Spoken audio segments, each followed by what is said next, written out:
Bro, how you been? Man, I'm good, bro. You excited, man? I'm excited. Where do you come from? Tell the audience where you come from. I'm coming from Atlanta, Georgia. And you come to Miami just to go ahead and do some podcasts, right? Yeah. Okay, good. Dude, I'm gonna ask you some questions no one's ever asked you. Because I want to pick your brain, bro. Okay. For those of you guys that don't know who this guy is, so he started off on Instagram. I was scrolling, right? And then I see a kid rapping and I'm like, dude, I remember because I was with my girl. And I was like, damn, normally, bro, videos don't catch my attention. I just scroll past it. And then I saw yours and I was like, dude, I feel this kid's talking right to me, right? Because you were talking about something about social media, if your videos aren't getting views. And I was like, bro, that's me, because my business relies on paid. And I was like, baby, look at this. I saw the video. She's like, oh, he's really good. And that's why I started following you. And then last thing I checked, bro, you went from like 2,000 to like freaking 60,000. By the time this goes up, you'll probably be like 80.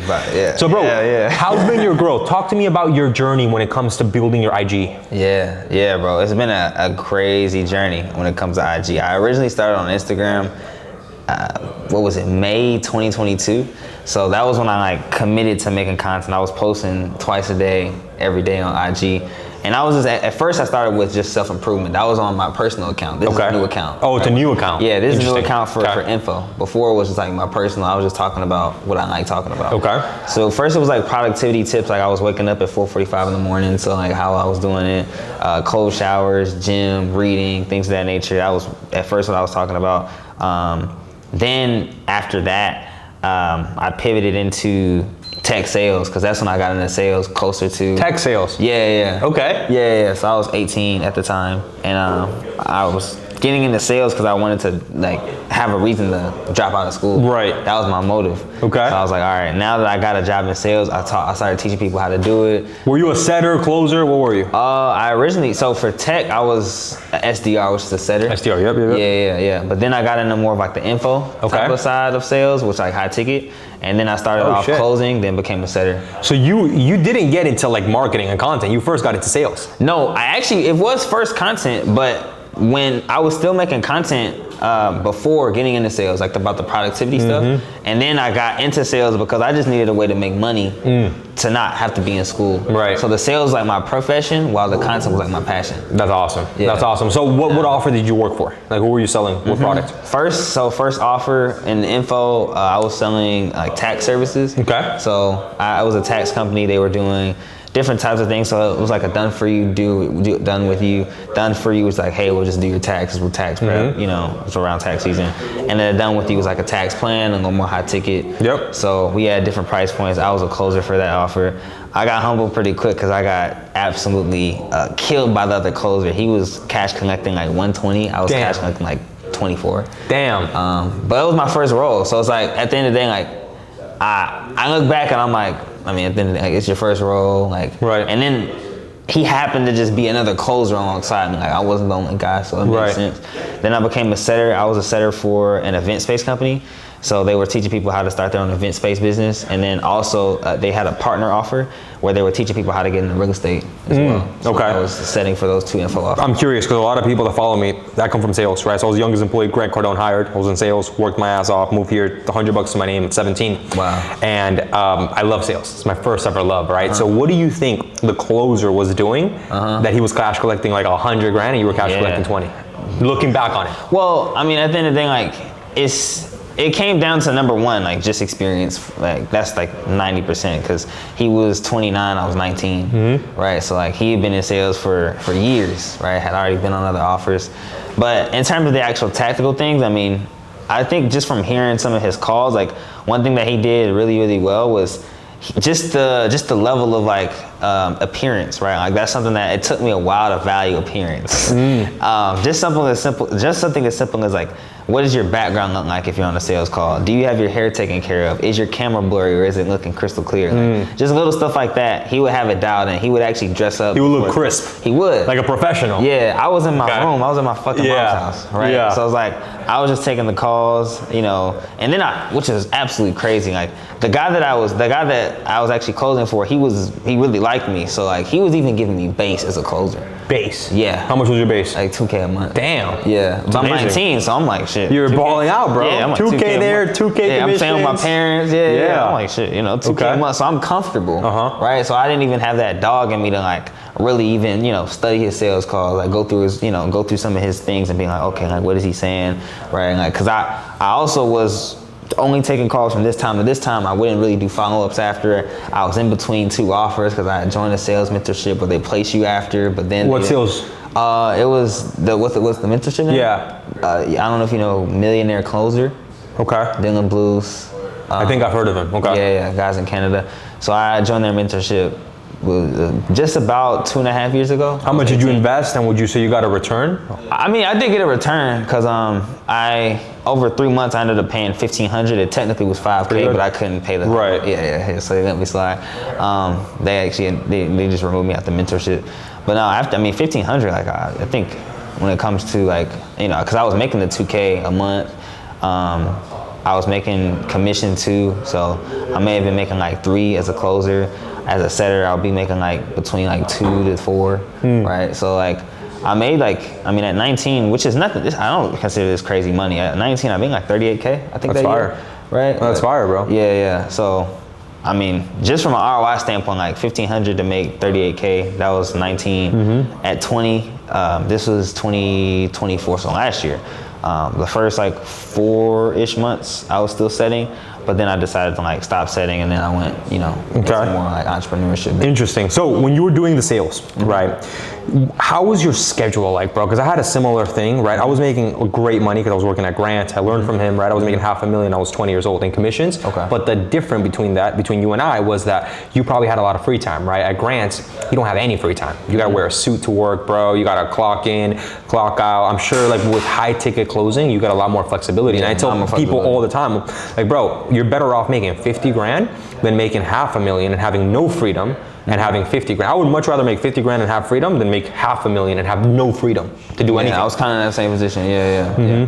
So my schedule, it was interesting. I would say at 19, so if a typical day in the life when I was 19, because I was staying with my parents, it was I would wake up around like 5:30, and I was going to this gym called Rich and Fit at the time. It was a gym for entrepreneurs by entrepreneurs. William.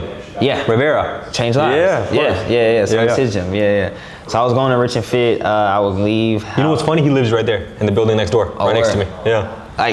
Like right over there, like in that building. No, in the building right next door. Yeah, Paraiso. That's where little baby lives too. Oh, okay. He just moved there, right? Yeah, he just moved there like 2 months ago. Okay. Yep. Yeah, because I knew he was in another spot in Miami, and he sold his penthouse in Atlanta. And now he's here, and also little baby's in there too. Oh, word. Yeah, that building, bro, has all the influencers that you probably think of. They either live in Brickell or they live in that building. It's called Paraiso. Yeah. It's the most popular spot. He was just talking about that. That's crazy. Yep. Yeah, so I was going to Will's gym. I would get there typically like 6:30 because I was kind of far. 6:30 to 8:15-ish. I would work out at the gym, cardio, strength training. I would come from that side of town 8:15 to like 9 because there was more traffic then. Driving home, might have like a protein bar on the way there. 9, I would shower. I would probably work on some content a little bit because I was still posting content while working in sales. So what type of content were you posting when you were in sales? Because when I was in sales, I couldn't post any content. Yeah. Nothing. You had to be a ghost? Yeah, you have to, or else you get fired immediately. Yeah. So what type of content were you posting? Yeah, man. So this was my first business. So when I was in sales, I was doing setting, but my first business was actually a clothing brand. It was called Scars Make Stars. Okay. Because for me, it's a part of my story. Like me, originally at the age of 2, being in a car accident, having a scar right here. Shit. I was gonna ask you about that. So, let's talk about that. What happened there? Yeah. So in terms of the business-wise, or like the whole branding, the messaging behind it. Yeah, bro. So it's crazy because it actually connects to me being at Rich and Fit. When I was at Rich and Fit, one thing I noticed about the gym, and you may have seen from the clips that were posted at the time, if you notice, like Will would always, whenever he was there, it was a lot of energy, right? Like Timmy, his videographer, TK, Timmy's homie, like they would always have like a lot of energy, right? And that was something that I really gravitated towards, especially knowing that it was very entrepreneurial. But one thing about it is that with Timmy and TK, they would always have their shirts off. And I never wanted to take my shirt off because I actually have the worst scar on my chest. Oh shit. Right, so when I saw that, I was like a little bit timid, but when I went to the gym, it was about on the second day. Like the first day I didn't take my shirt off because everybody did. But the second day I was like, I'm just gonna fucking do this shit. Did it. It was hard until it became easy, but then when it became easy, it was like people actually started respecting me because I'm like, damn, bro, like, it's for you to be in the gym and now you're getting right. Like people really respect the fact that, like, especially, you're fucking young, you're hustling. 19, dude. I'm the youngest person there every time. Hell yeah. Yeah, everybody there is like 24 and up. Yeah, so that that molding of like how I was able to like basically transform my whole view on myself, right? Like I view myself as like a different person, you know? Like I was like almost being looked at as like a badass, like, oh yeah, this guy has scars and he's working out, like he's, you know, he's a tough ass dude, da da da. So it started to like, I started to think of like, damn, this is like always the person that I wanted to become, where like I'm not scared of my scars, but it's the reason, it's the like branding for me.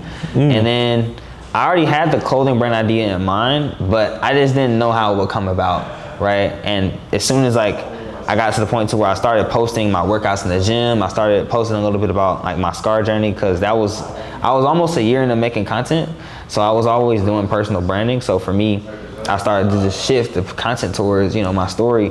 People started to gravitate towards it, and I was like, yo, like, this is something that people really like hearing from me. And then what happened was, not only was I making content around that, but 2 weeks later, I ended up getting laid off at the start of the month. It was March 1st. I got laid off of the closing role. What happened? Performance, or what was it? It was just lack of performance, bro. Like it wasn't even like I dropped the ball. Well, I'm not gonna lie, I was on a lot of shit leading up to that. So not only lack of performance, like I was just wet in the bed compared to the closer. But the second thing was, I actually had a situation where I did something that wasn't the best. What I was doing was, there was a consultant at the tax company, right? Okay. She had her own tax firm, but she was doing like services, and she was like a white label partner. So what I was doing was, there were high ticket packages anywhere from like 1,500 to 7K, right? And what I did as a closer, I was just trying to like get some commission or whatever. I ended up finding out that, I'm not gonna say names, but the consultant that was working at the tax company, she had her own price points, and they were a little bit lower ticket. And then what this guy said on the sales call, he was a closer, so he was like, hey man, like I know you're a closer, I really like you, you're young. If you have a way for me to get like a consultation first before I pay you guys the high ticket, that would be amazing.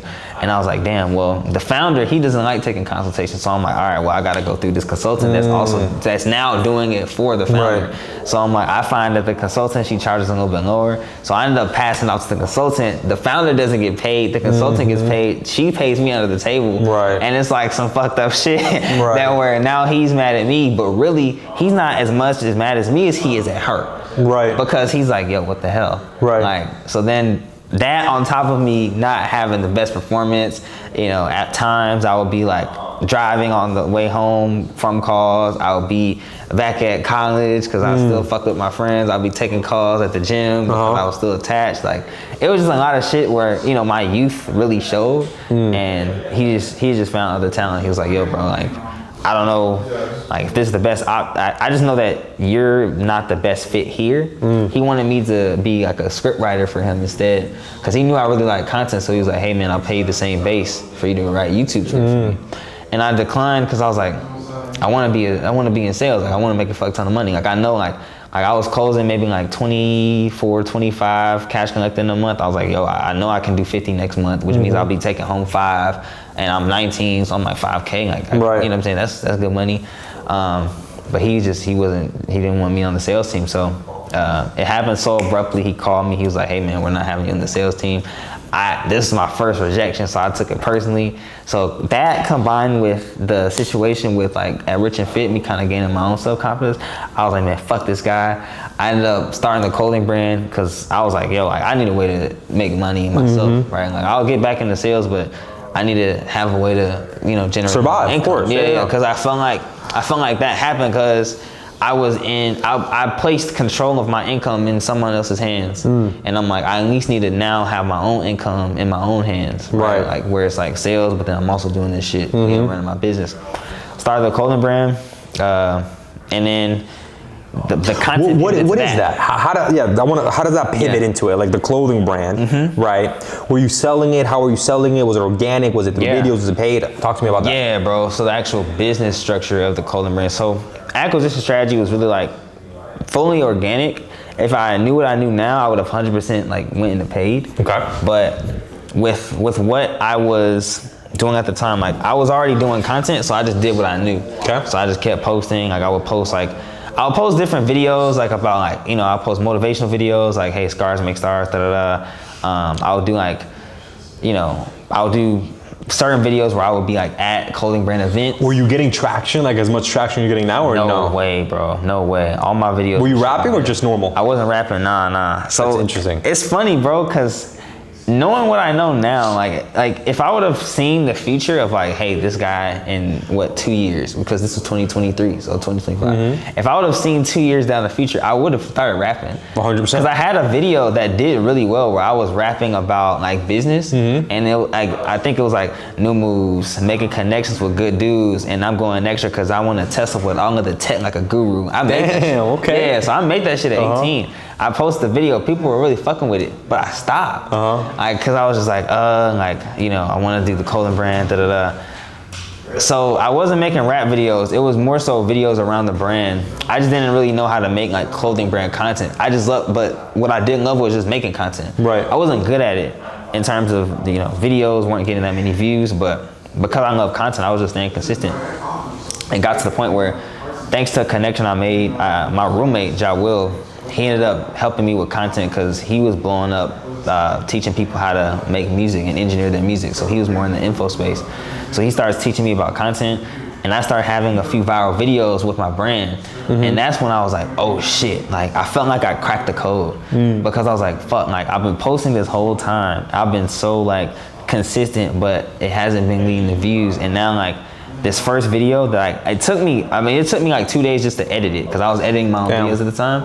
Like editing, the scripting, my videographer shooting, doing multiple takes, B-roll. Were you self-taught with editing, or you paid for a course? How does that work? Thanks to him, because he was editing his own videos, and he was like, I was actually, we ended up becoming roommates. I was taught by him. Like, he didn't have a course. Like I was just literally, it was just like, by osmosis, right? Like success was caught, not taught. So that's how I kind of learned editing. And then I was also copying edits of other videos. So I was like, okay, like he did this in this video. Like, how do I do this? And I would just YouTube it.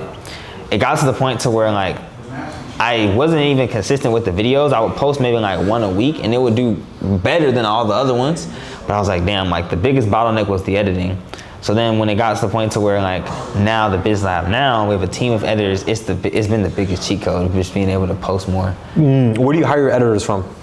It's a good question. So we used to do onlinejobs.ph. We used to go to like job posting platforms. I'll be honest now, it's a lot of network. Like network? Yeah. So like IG? IG, yeah, IG and Twitter. Yeah. How do you pay your video editors? Because that's a lot of people struggle with that, right? They're like, oh, how much do I pay them? Are they going to be good? How do you track their performance? Like, how do you like give them like some insights on like, let's say someone wants to have an editing team. Okay. What should they do?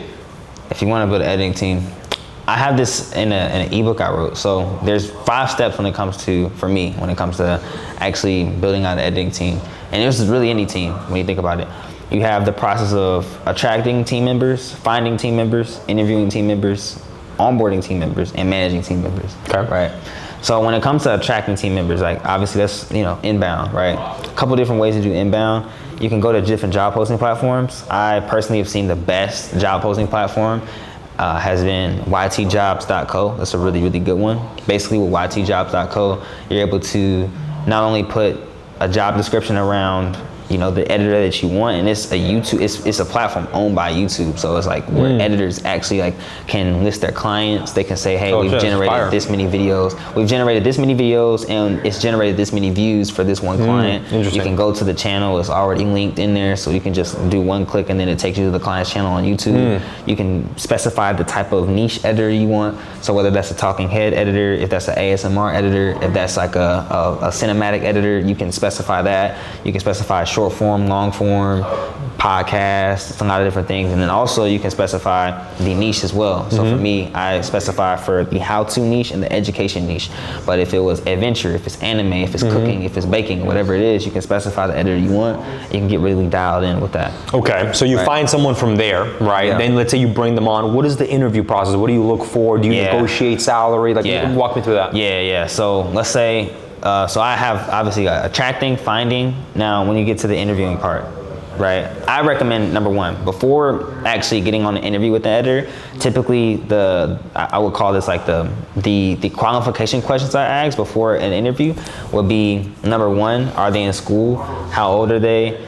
Are they working for anybody else? Do they have other clients, etc.? I want to at least know a little bit about them to where before I even hop on the interview, I'm like, okay, like, is this even a good fit, right? Because if they're in school, we personally don't take them on. You don't want them to be in school? Nah. Got it, okay. Nah. So you want them, now, what demographic do you look for? Do you look for young people? Like Iman, Yeah, right? for Iman sure. Gaji, he looks for international people because labor is Yeah, cheaper. 100%. What do you look for? A young 100%. Yeah? Yeah. It's just like, it's kind of, it's similar to just like if you hire salespeople. Like, your number one, like, LTV of a young person is a lot higher because you can get, let's say, 20 years out of them theoretically instead of 2 years out of them. Right. But then not just that, but also just speed of learning and just speed of implementation. Like when you think about somebody that is very young, they're usually very coachable, teachable. You can mold them into somebody that within 90 days is a clear difference of like they were this good at editing versus this good at editing. Right. Right. So coachability, teachability, then also the cost of living for them is typically lower. Like if you have a 35-year-old that's looking to edit, typically they have a family, they're living, wife, kids, yeah. So for the same service, you might be paying more just because their cost of living is higher. And how much do you pay for like a good editor? Like, do you have tiers? Like, okay, this guy I'm gonna pay him this guy I'm gonna pay him this. Yeah. So I would say there's definitely tiers, and while there's a range, I would say after going up the ladder of like starting off paying around $20 a video, then my skin got thicker. I was like, okay, I could pay like 30 to 50, then get into like about 40. Now we start guys off at 60, right? I would say between, if you're looking for, like if anybody's watching this and they've seen my content, if you're looking for my style, to be safe, I would say you should set aside about $100 a video. $100. Because the guys that start don't like edit for me. So we have an agency where first they start with the clients, then they start with me, right? And interesting. for them to end up getting to the point to where they can edit for me, they at least have to know. So you already hire people that are like have a good understanding about what you never hire like a beginner that's just trying to like. Nah, we'd have to coach them. So right, and it takes longer. Yeah, so we realistically charge them if we were to do that. Interesting. We would be building them up so much to where it's like we're actually giving more time. Right, that makes sense. How many editors do you currently have on your team right now? Right now we have about, I believe it's 7. 7. Yeah. And how do you manage it, or do you have like a team leader? I have a team leader. You have a team leader. Okay. And how many videos? Like, what's their quota? Like, if someone, let's say, for example, I have 2 editors right now, right? 3 editors, including the one in Latin America. How do you manage them? The biggest issue that I've had, and I'm sure a lot of people have, is like, okay, you have a bunch of videos. Yeah. Cool. They're done. Yeah. But they're not like amazing. It's good, but they're not amazing videos. How do you make sure that they get amazing videos? Number one, the biggest thing you can always do is define what amazing is. Like when you think of amazing, what would be a creator that comes to mind? Sure, your content. Okay, cool. So let's say that's the standard. So if amazing is the standard, now we have to work backwards. It's like, okay, working backwards in the sense of managing an editor that needs to produce amazing work. Realistically, the highest level thing you can do is number one, like if the guy is already, so managing is different from training. If you're managing somebody, they should be already trained. Okay. Now when it comes to managing somebody, typically the things that they would need to just be as successful as they can be is honestly like being the best creator you can be.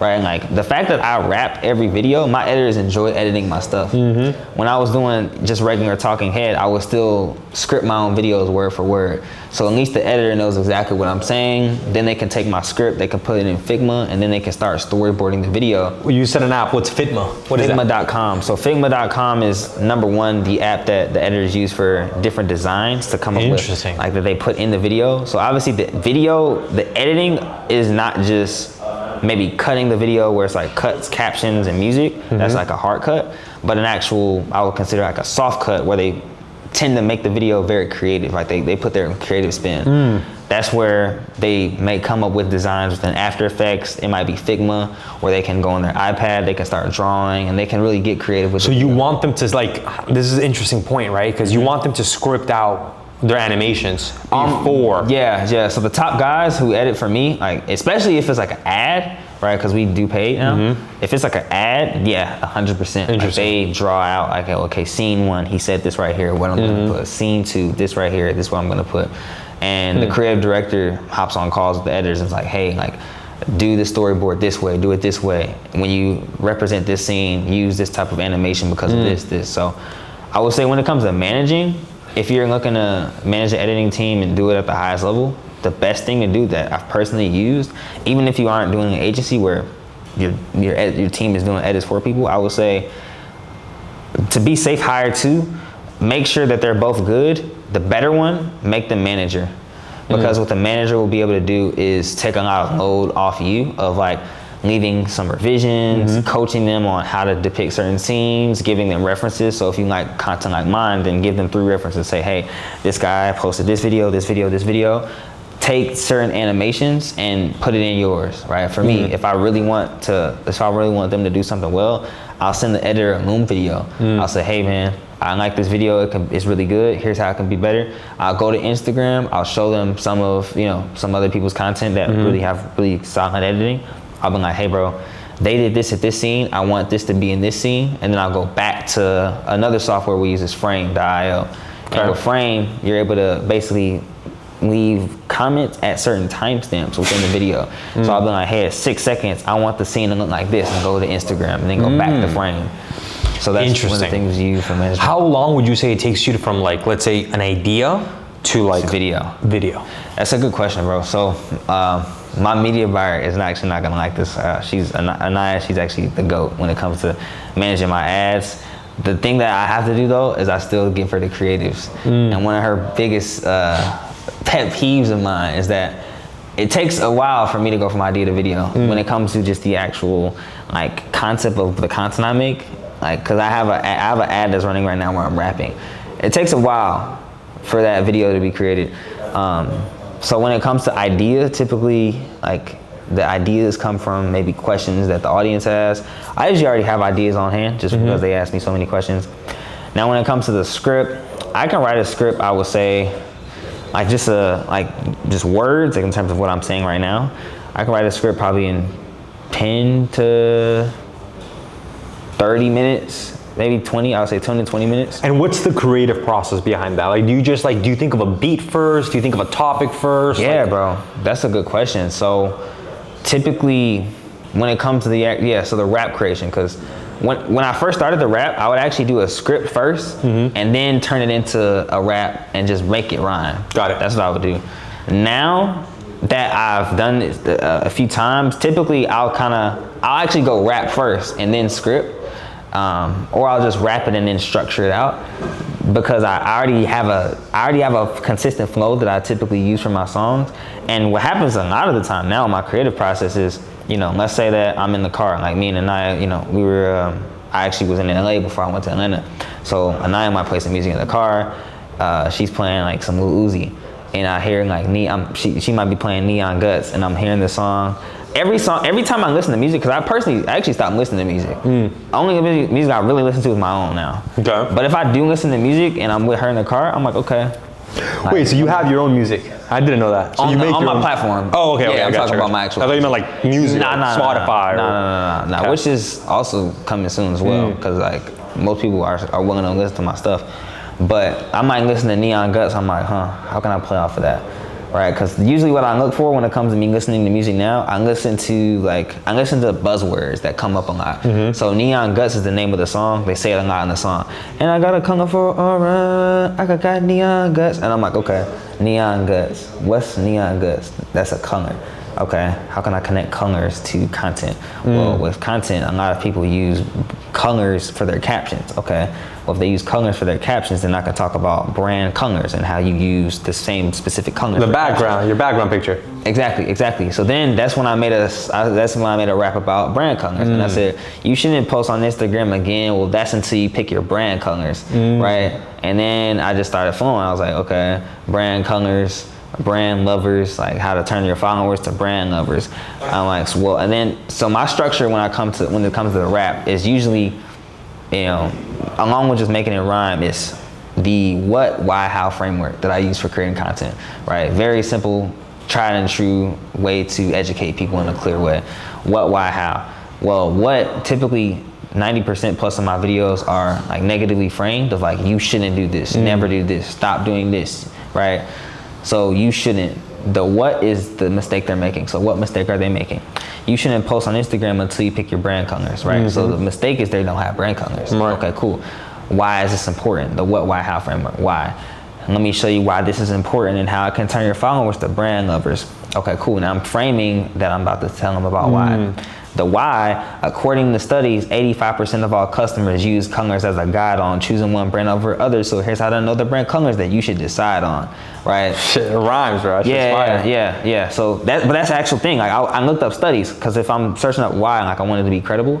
So I'm like, okay, like why are brand colors important? I'll do some research on it. And it said that, that's an actual stat, 85% of customers, when it comes to making a purchase, they actually have brand colors influence that, right? So typically, like, especially if it's maybe something that it might be clothing, well, brand colors are super important, right? Because like trust and all those things. That's what I'm saying. Yeah. Doctors, they typically go with blue as their brand color. So I'm like, okay, like I could use that as a method to teach people why it's important. So here's how to know the brand colors that you should decide on. Now here's how, right? I'd say that phrase a lot because that foreshadows me giving them action steps. Go to your, so here's how to know the brand colors that you should decide on. Just write everything that you want your brand to represent, right? So visually the editor's showing that on screen. He's like, hey, trust, energy, this, that, I want the brand to represent that. And then I'll tell people, usually if I give action steps, I'll tell them to visit the website because it's something they can do very easily. Okay. And you have to think of the psychology of the viewer in the sense of if they're viewing me on the phone, there's only a few things they can do on the phone. They can go to an app or go to a website. That's it. That's actually it, right? So it's like, okay, tell them to go to a website. Colorpsychology.org will give you colors and then it'll give you more insight into what each one represents essentially. So let's say my brand's known for its energy. I'd pick a color like neon guts. Neon is a color known for its energy. So that's how I connected it back to the original song, Neon Guts instrumental, right? And my brand will be in everybody's memory. And then, and then I tell people now, and it's the what, why, how framework, and then how ties back into the what. So how does the how, which is the action steps, how do these action steps actually help them overcome this mistake, right? Well, now that they've done this, now just use this brand color in your profile pic, your website, your captions. So when people see the color neon, they think of your brand because of the attachment. Because they can attach the color to your brand. Now they remember you. Now go run the play so people remember your brand and your name. And then my CTA, usually pretty consistent. Be sure to follow because I'll keep rapping so that you can up your personal brand today. Keep shining. And that's the song. So you're tailoring basically want more followers. You're not doing a call to action. Comment down below. Yeah, not even typically, like all my posts are optimized for just brand building. Like just value. How are you converting that? Because I see you've been closing deals, right? So how many deals would you say? I don't know if you share numbers publicly, but what are your numbers looking like? How much are you converting? What does your typical sales call look like? Like, okay, they found you on Instagram, they see you rapping. Do they go to a landing page? Do they go to DMs? Like walk me through that flow. So I typically when I think of the organic, like my main goal for organic is trust, brand reputability. Like it's genuinely like just goodwill. Okay. Right? Like when I think about Hormozy, like because you never see Hormozy selling. It's like just him giving, and then he doesn't stop giving until people ask, and then he ends up whatever he does. So I kind of follow the same principle, right, for the brand goodwill. When it comes to the actual conversion of it, typically people reach out inbound. I get a lot of inbound DMs. And I feel like that is because of the goodwill associated of like, yo, this guy, he's just like, I just love him, A lot of people reach out to work for me. They might reach out because they want services. They reach out, they want coaching or whatever. Now, inbound DMs is one, story sequences is two, so I could be a lot more consistent on stories. We're about to implement a process for that. But if I do a story sequence and I'm like, hey, here's my story, here's how I did this, here's how I did that. I have 3 slots for a one-on-one consultation. I usually charge this, but now it's this. Comment the word content if you want me to help you on a one-on-one call as well. We'll convert. So it's a consultation. You get them in through a consultation.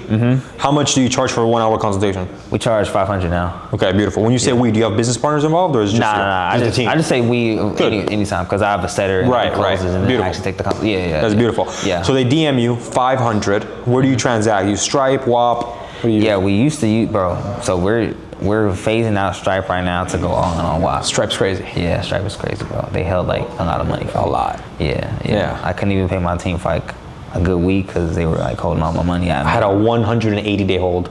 That's crazy. 6 months? It's wild. Yeah. I felt crazy after they were holding my shit for like 6 days. It's crazy. Yeah. And you know why they're holding it, right? Because they're doing an IPO. They're gonna launch publicly. So they course creators, digital products. They're trying to stay away from that. Okay. Yeah. So WAP is good. Are you processing through WAP yet or not yet? Not yet, but I already have an account. Yeah? Yeah. And some of my clients, they're becoming affiliates on WAP. That's awesome. And then I also got my limit raised. So that was one reason I wasn't transacting on WAP. My limit was only like 2.5K. The head of partnerships, he raised me to 10. I think I have to do like 2 transactions before I can get to like 15, 20. There's a limit on WAP? There is, bro. I had no idea there was a limit. Bro, what the heck? Yeah, which it fucked me up because I had a client. I had no idea. Yeah, he paid me like over $5,000 one time, and I couldn't charge him on WAP. I was trying to, but the shit kept saying limit, and then I texted the head of partnerships. The guy didn't reach out back fast enough, Dan, so I right? charged him on Stripe instead. No. Joseph. Joseph, okay. Yeah. You know Joseph? No, Dan. Okay. Yeah. Okay. Yeah, Joseph, he takes some of the calls too, but. I talked to Joseph after he finally raised me, but then by that point I had already sent him an invoice on Stripe because the guy's saying, "Hey bro, send me the link." So I'm like, I'm not about to like stop people from paying me. Yeah. The guy pays me over $5,000. The shit gets held in Stripe, and I'm just like, fuck. Like my team is saying, "Hey man, what's the payouts going on?" I got software that's fucking hitting. What's your fee on WAP? What are they taking off top? I don't know what they're taking off top actually.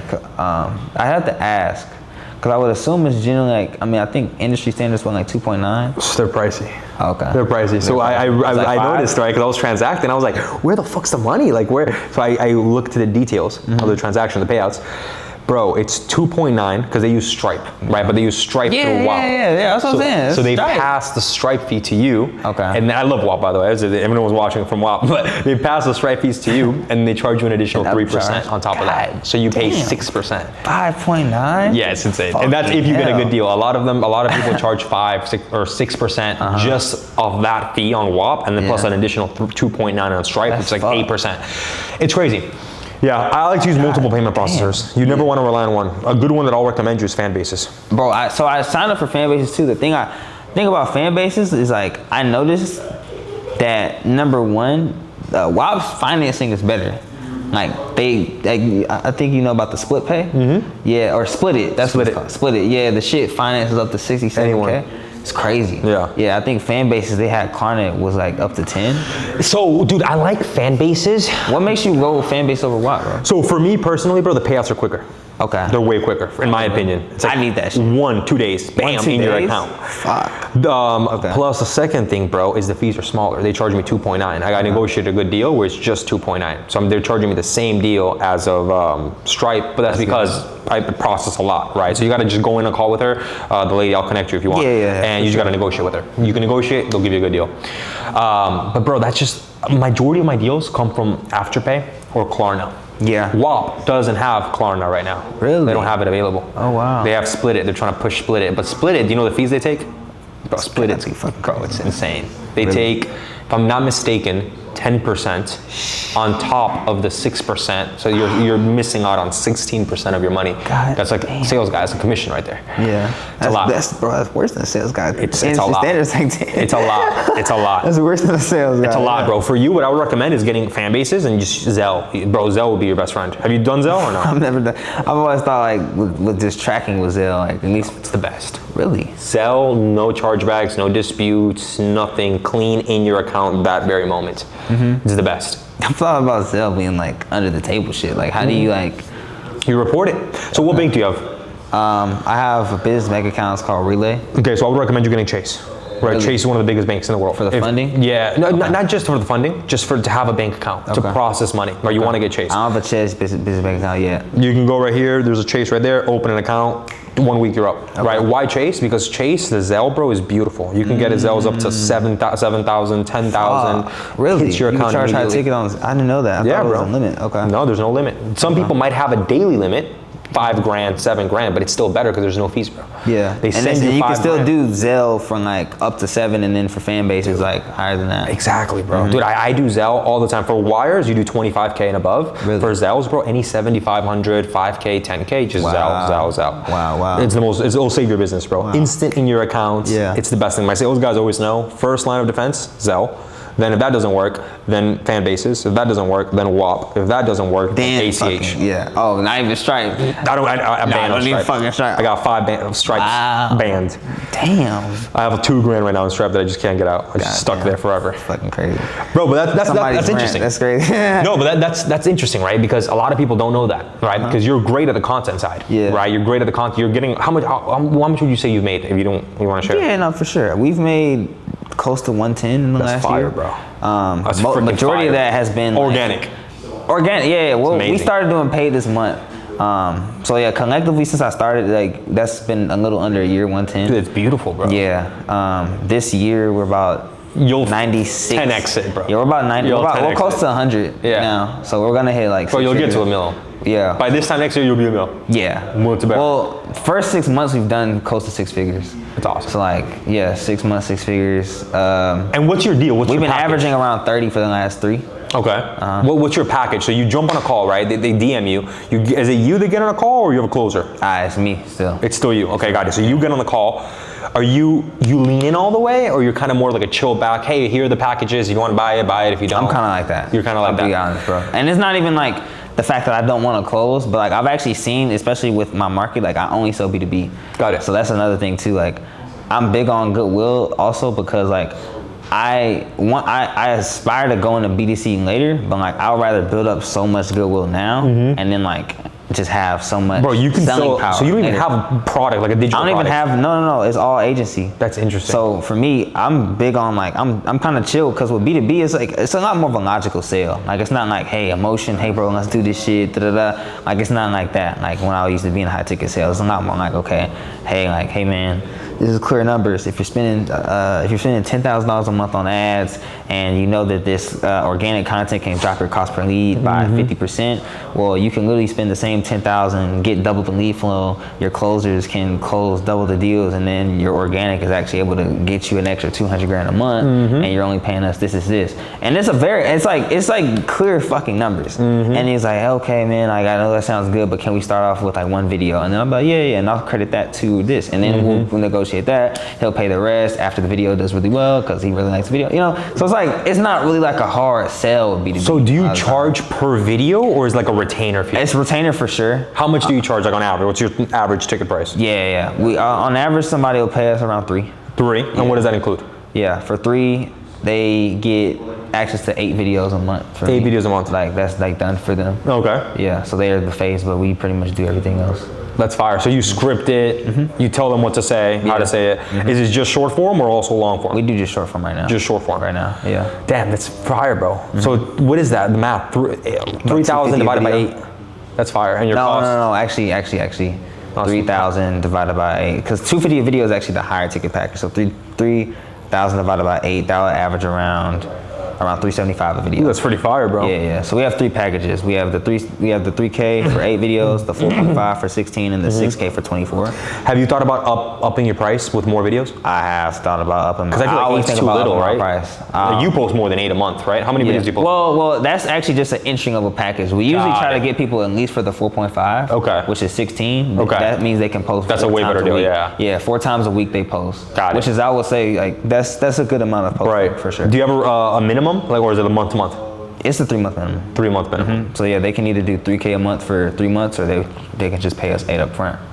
That's so interesting. What would you say your profit margins are on your agency? Now it's a little lower. I would say it started off around like 75, 80. Now it's around like 60, 70. Because I have a copywriter, I have a creative director, softwares, you know. And you haven't thought about just like selling digital products? No, I have. Now the products, they're gonna come for sure.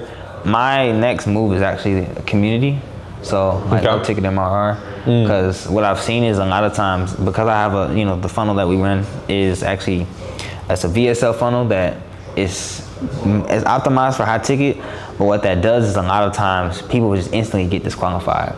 Because of my type form, the first question is, hey, do you have an online business generating at least 10K a month in the last 3 months? Right, so we vet them instantly. If they say no, it instantly ends the form.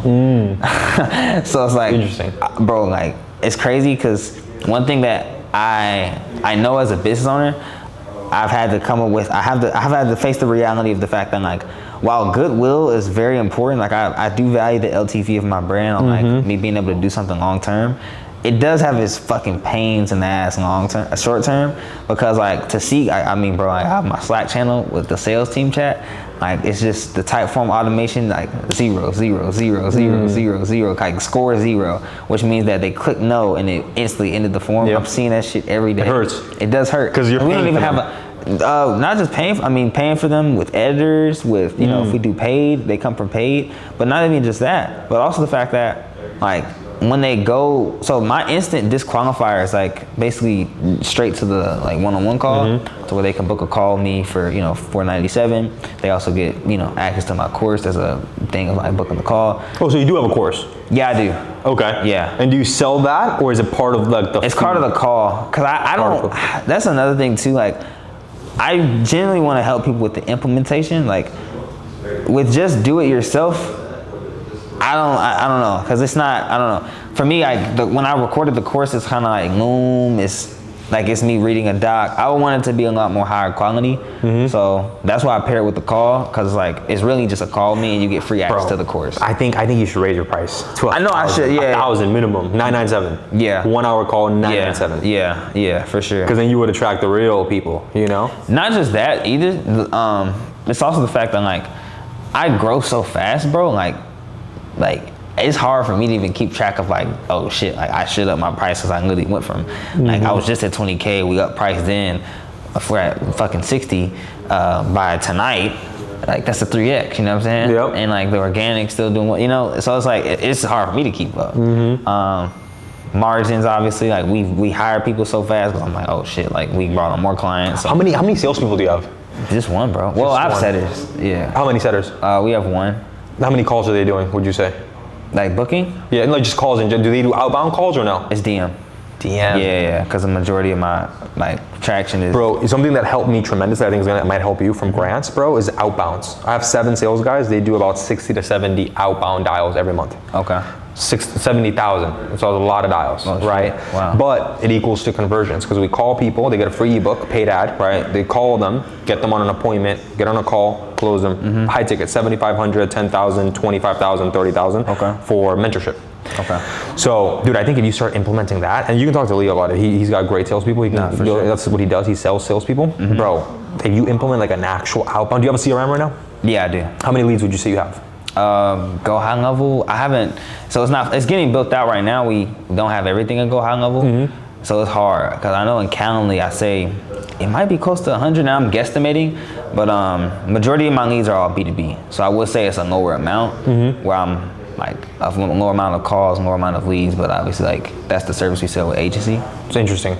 Yeah, because you're more B2B, right? My digital product. So I've done the product digital. It's B2C. Yeah, it's B2C. We also do B2B as well, but the majority of it is B2C for the B&B Know-How, which is the education company.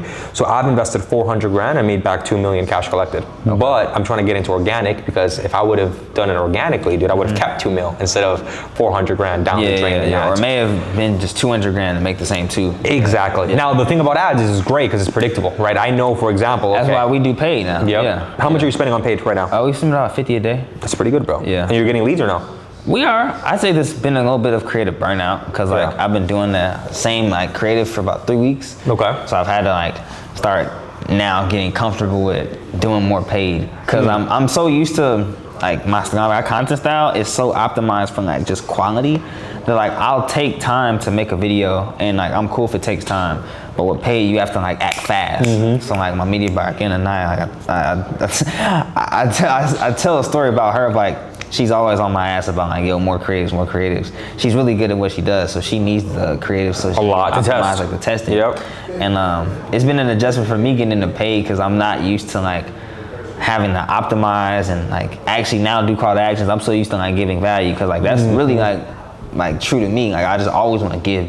Right.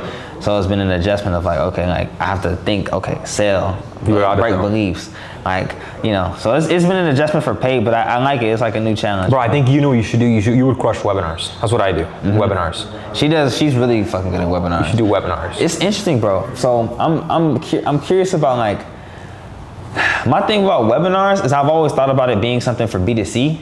Like for B2B, my plan was to implement like a paid workshop funnel.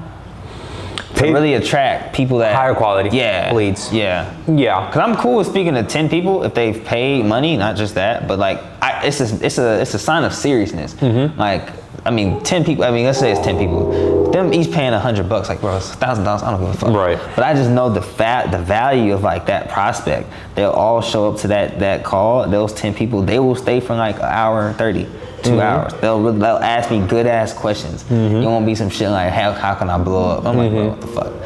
You know what's interesting? Because like I used to have the same idea, right? Because B&B, you need money. Like it's not like a business model where you can get into it with $0. You need 5 to 10 grand put away to get into Airbnb. So in my webinars, what I do is I just get a bunch of people on there, bam, bam, bam, and I have 2 options.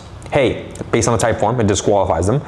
You either want passive income or active income. If they not qualified, they go to active income, where we sell them sales training. Anyone could get into sales training, get a sales They job. end up like, okay. If they have the money, they go to passive income. I think you should do that too, bro. Like, hey, if you like, type form, they're not qualified, not B2B, course, $1,000. Yeah.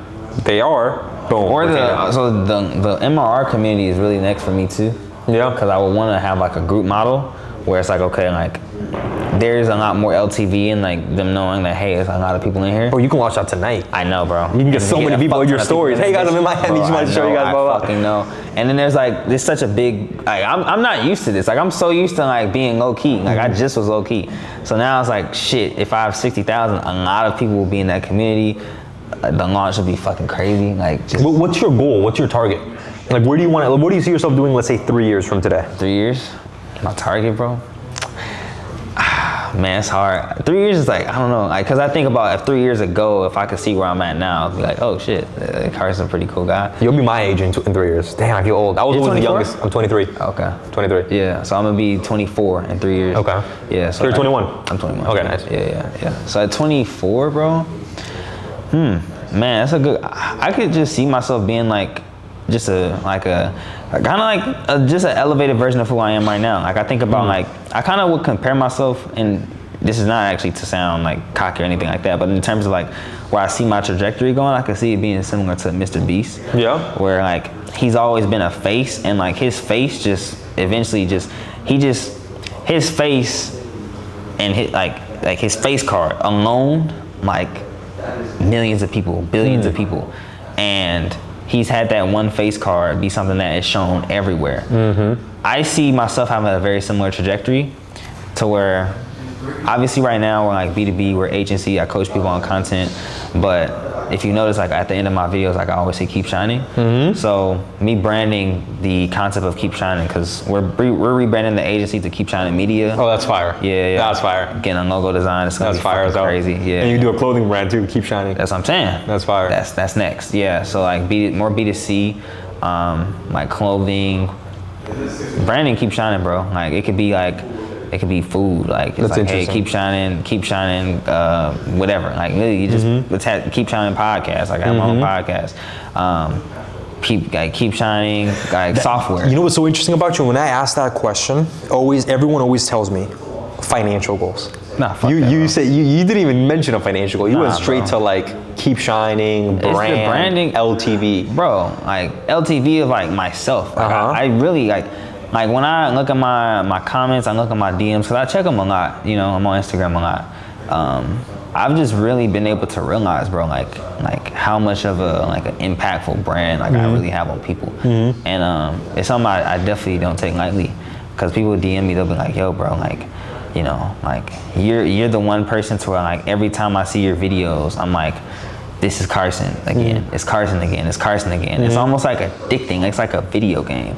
Like when you when you hop on the PS4 or PS5, you like press the fucking button in the middle, and then everything just pops up. Your whole day, like everything fucked up that day that you were thinking, everything just goes away, because like now the PlayStation's on. Right. Like I almost have noticed my videos have that same type of impact of like, yo, it's Carson again. Yeah. Like like they watch all the way through. Like I had one of my followers. He was like, "Yo, you're the one of the few people who like every video I watch from you, I watch all the way through." You know what I'm saying? You know what's interesting? Because I see a bunch of people doing the similar things to what you do, but they're not rapping, so I always skip it. I'm like, oh, this shit's boring.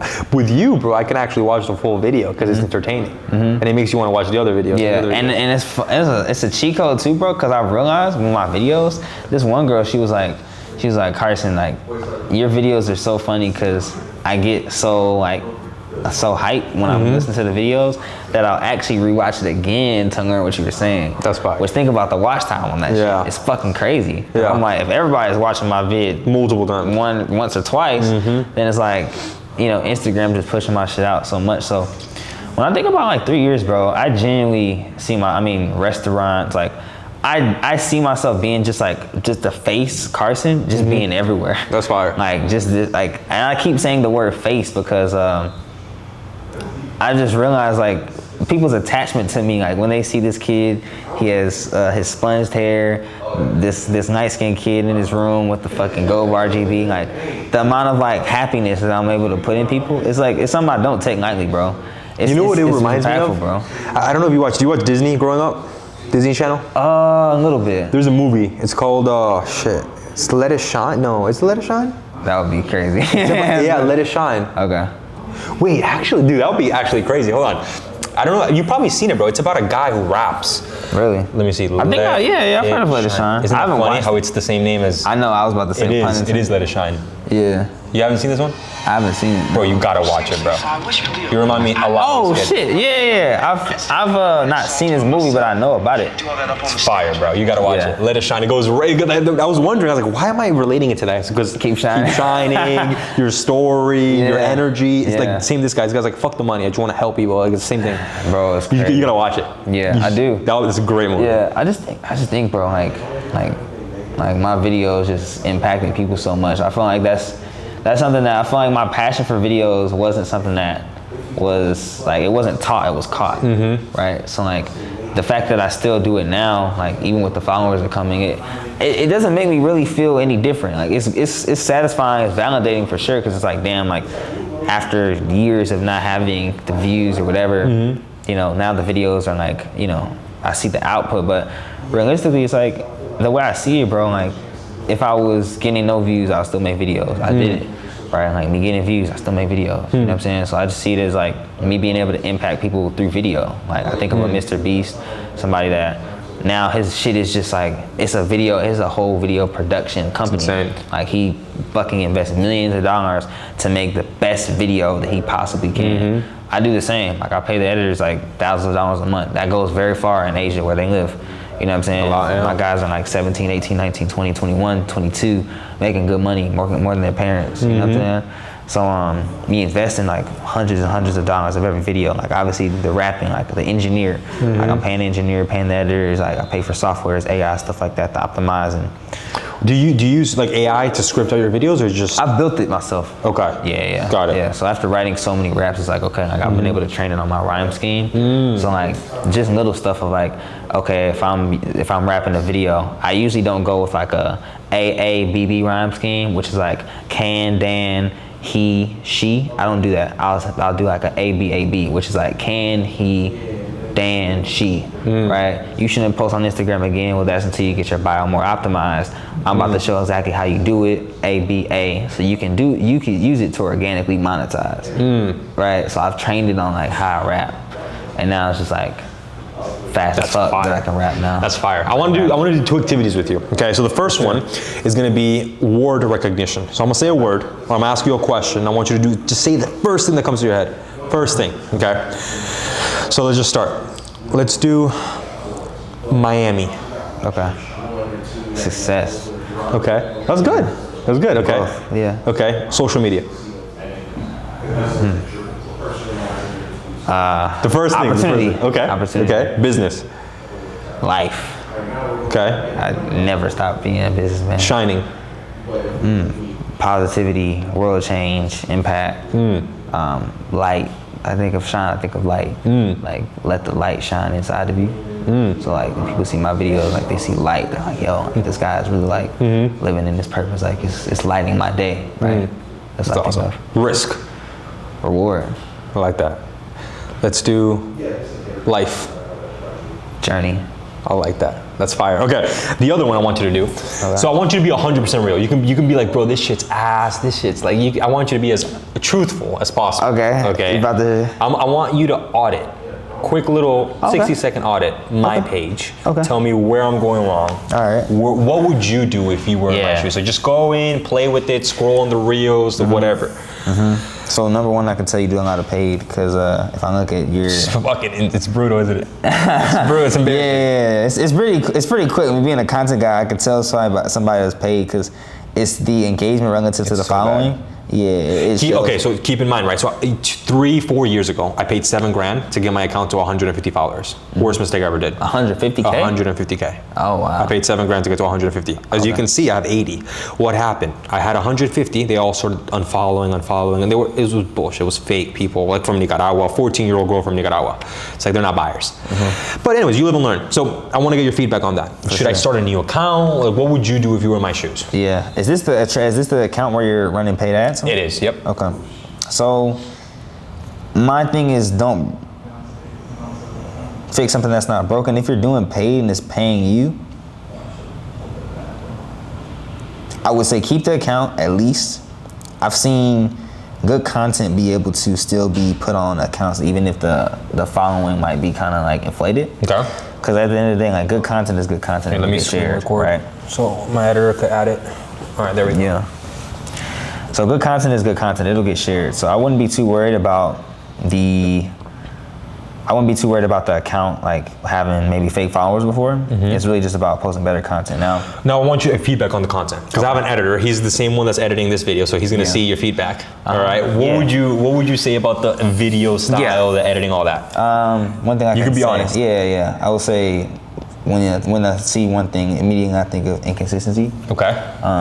One of my mentors, he said that when you think about the biggest creators when it comes to entertainment and even education, right? Like you think about somebody like myself, you see consistency, right? And like within the thumbnails, consistency, within the style, consistency. It's like he rapped about content, the editing is good, and he gives you an A to B solution for each video, right? Like it's no discrepancy, and that's what allows for like maximum growth, right? When I look at the content, there's a lot of different things going on. It's how much I made on Airbnb. Now we have a talking video. Now we have kind of like a meme. Now we have kind of like a skit. Now we have kind of like a journey type of video. Now we have clip podcast. Every single room. Right. So it's a lot of different things going on when I look at it, right? And so I would just say whatever content styles performed the best in the past, develop consistency around that. If you don't have a content style yet that has been like a crazy performer, I would say intention is gonna be the best way to get attention. So for me, when I think of intention, it's like, okay, what problem am I able to solve? Like what micro problem can I solve within the concept of how I help people?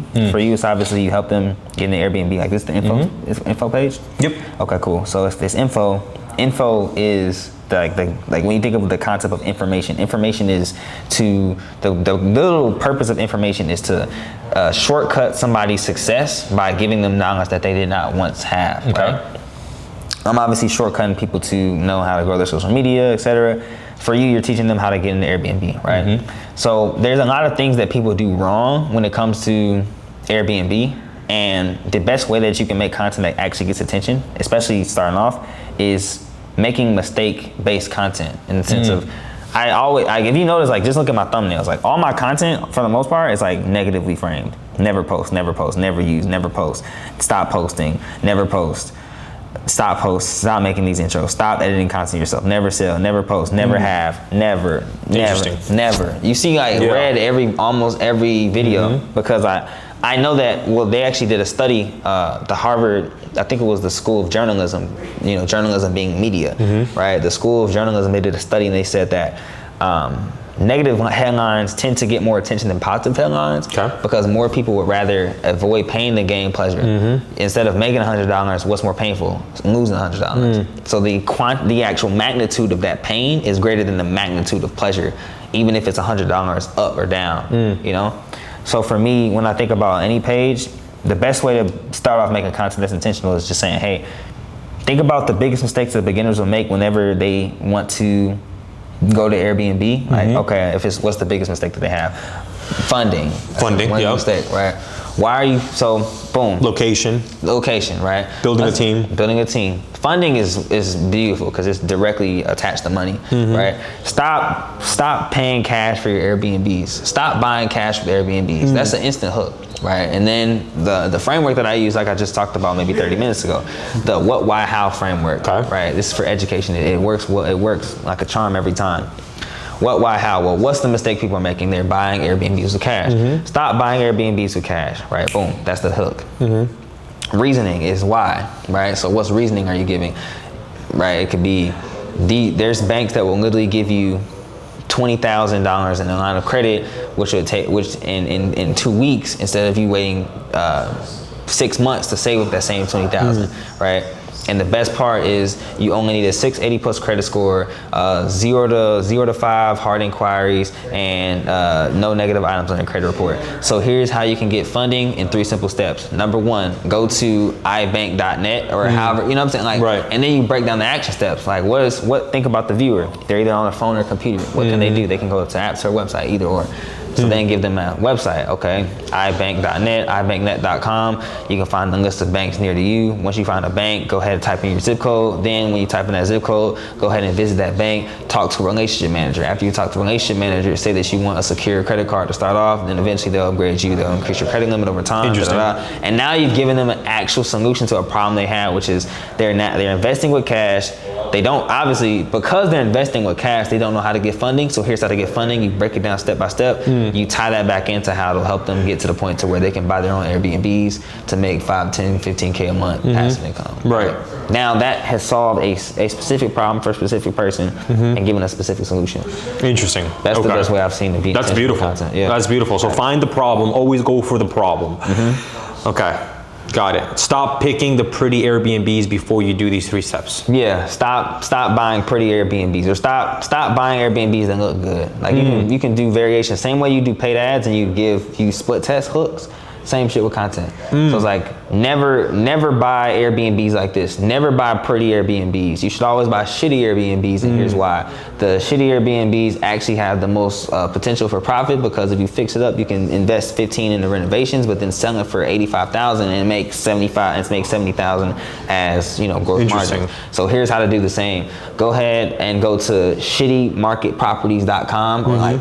Right. Give them like a specific solution to my software company. Yeah. Exactly. Yeah. Go to bnbflow.ai. Like boom, and then that actually is vertically integrated, because now you're making money off them going to the software. Yep. Boom, you're promoting your own product. That's and then fire. Now that they also get the information, what do people do when they get samples of something? They want the whole pie. So they've gotten a sample of information. How can I get more from this guy? Well, then that's the coaching program. We pay $75. That's fire. Right. That's fire. Yeah. That's fire. So it's. Yeah. What would you tell to someone, let's say they're in your position, 18 years old, maybe stuck, maybe doesn't know what to do like in life? Yeah. What's that one piece of advice that you would tell them? Yeah. It's funny, I say this all the time. If they're stuck, they don't know what to do with their life. There's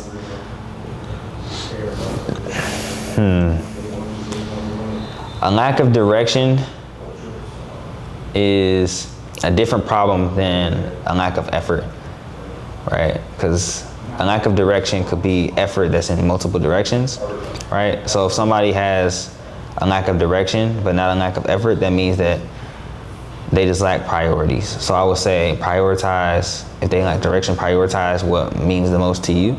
For me, my goals was the most important thing to me. Me being able to live a life where I control my destiny. I'm in control. Like, I'm an only child, so I've been used to control. I wanted to be in control of my life, and in terms of like what I am able to get out of it, the person I become. So for me dropping out of school, me moving out twice, me going into debt, thousands of dollars multiple times, me starting another business after having my entire identity attached to my first one, me doing all these things and having to basically go to ground zero to now become a hero. Like, all of these things that I was willing to do. It was a sacrifice that I was willing to make for the paradise that I knew that was on the other end. So I would say, if you lack direction, it probably just comes from a lack of priorities. You're probably prioritizing other things that may mean the most, that may mean a lot to you right now, but later down the line, you know that they wouldn't mean, it wouldn't mean the most to you if you were to just lock in on the dream you have instead of building someone else's. So that's what I was saying. Fucking fire, bro. How would they find you? Everywhere, including Instagram and YouTube. You can find me on Instagram. You can find me at Carson Raps Content, CarsonRaps Content, CONTENT, and the same with YouTube, youtube.com/@ Carson Raps Content, CarsonRapsContent. Bam, guys, let's go. This whole podcast has been a very important message, right? I want you guys all to listen because number one, very young, right? When I first found him, he had 2,000 followers. Now he's at 60. He's probably gonna be, by the time you guys are watching, he's probably gonna be at 100, right? So guys, your life could change in such a fast time. I know my life changed. I moved here with $100 to my name, no idea where I was gonna sleep, nothing. Grind. And then they say that, it takes, you said this earlier, you were like, how long did it take you to blow up? You said something like, oh, it took me many months to be an overnight success. It took long nights. It took a lot of long nights to blow up overnight. So nothing happens overnight, guys. Just know he's a proven example of it. So guys, let's rock and roll. Subscribe to my channel, subscribe to his channel, and let's freaking go. Thank you, bro. Thank you for coming out. Thank you, bro. Damn. We wrapped it, bro. How was that? Was that good? Yeah, man. You like the question?